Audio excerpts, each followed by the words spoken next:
আজ ছিল নেক্সাসের তৃতীয় দিন, তাই আজ সকালবেলা সবাই মিলে প্ল্যান করেছিলাম শাড়ি পরবো। সবাই বলতে ওই আমি আর সোমা, আর কেউই ছিল না। আমাদের ব্যাচটায় প্রায় অনেক স্টুডেন্ট ছিল, কিন্তু ওই সবাই সবার কাজের জন্য এখন আর কেউ কলেজে সেভাবে আসতে পারে না। যাই হোক, কলেজে যাওয়ার পর দেখলাম এখানে 1 মিনিট টু ফেম এই ইভেন্টটা চলছে, তো সেটাই একটু দেখতে গেলাম। আর সেখানে গিয়ে দেখলাম যে নানা রকম কলেজ থেকে অনেক রকম ট্যালেন্ট এসছে, তোমরাই শুনে নাও।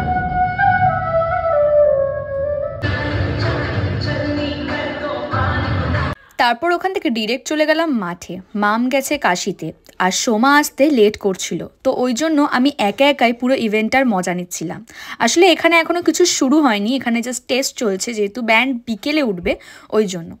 ইতিমধ্যে সোমাও চলে এলো, তারপরে শুরু হয়ে গেল আমাদের আস্তে আস্তে ইভেন্ট।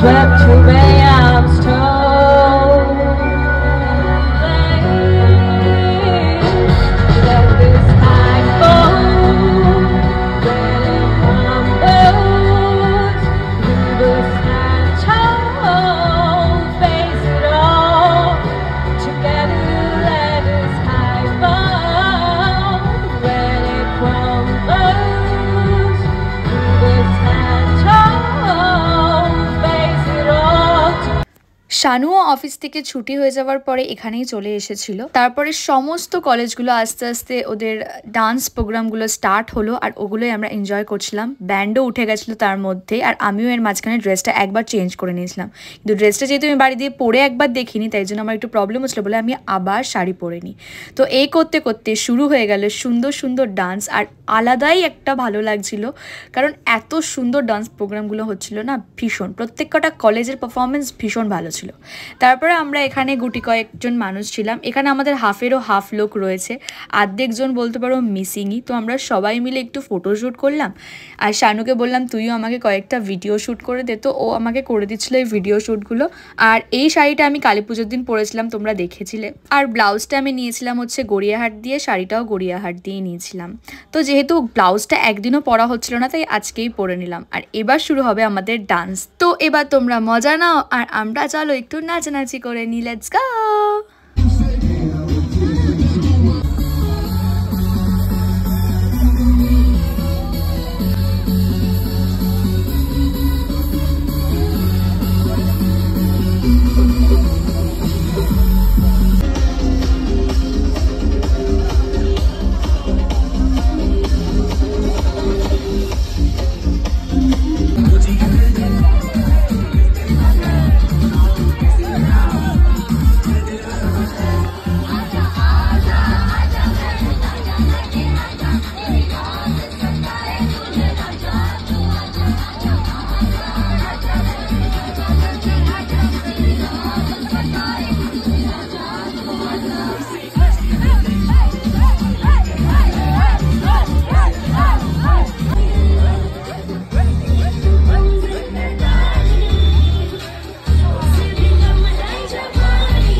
নেক্সাস ডে 3 তো এইভাবেই এন্ড হলো। তারপর আমরা একটুখানি ডিনার করে বাড়ি চলে গেছিলাম। কাল আসি ডে 4 নিয়ে। বাই।